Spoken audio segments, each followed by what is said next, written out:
It was just doing what ought to be done by me. Nobody approved or disapproved. They were a little uncomfortable, but not one person approved of me or disapproved of me. They didn't feed my ego at all, not a single one. They just accepted. Once I said, please accept.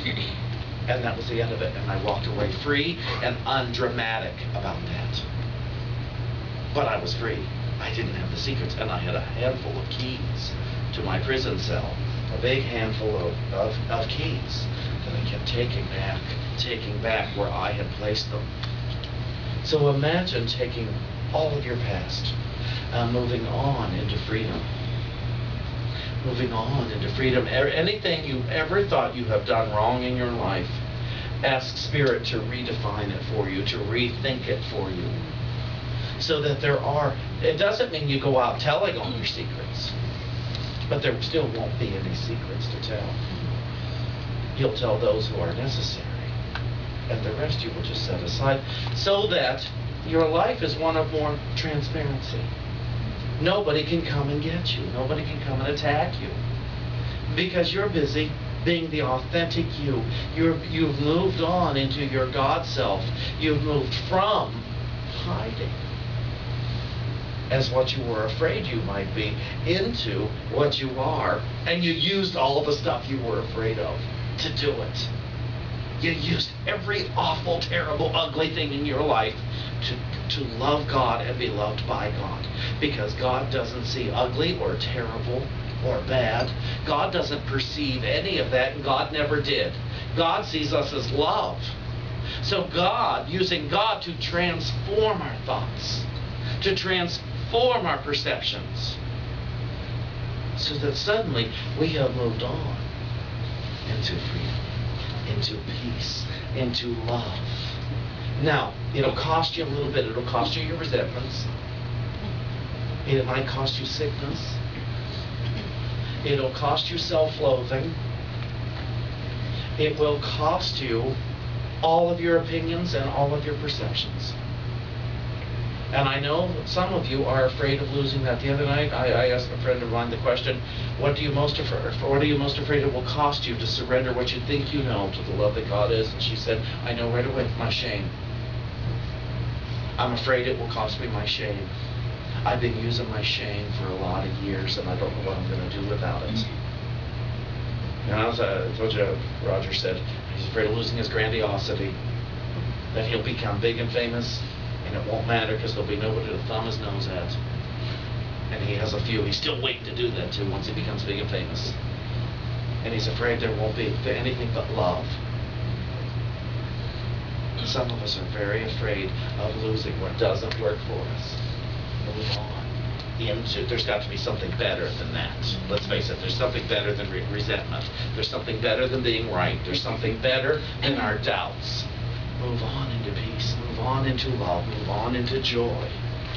Because it doesn't matter if Shawn knows what you're doing, but I can feel it. Move on into peace and bring me with you, please. Bring everybody else with you, please. Move on into joy and love and bring us all with you.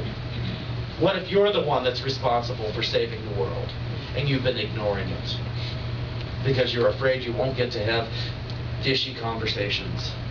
You're afraid you won't be interesting. You'll be interesting to other spiritual people. You'll be interesting to like-minded individuals who want to know about God, who want to know about God in a fun way that can laugh at our insanity, laugh at what we're doing, laugh at it all. As I've said, it is ridiculous to love God, and go ahead and be ridiculous. I want to read this one thing to you, maybe two. My favorite book, the Holy Spirit's interpretation of the New Testament. This comes from the book of Acts, chapter 8. And it says, the process of learning seems to be a stepped process in which one man listens and learns, and then he teaches another so that he listens and learns too. This is how it seems to be. This is how it seems to be to you. But to the Holy Spirit, another thing is happening.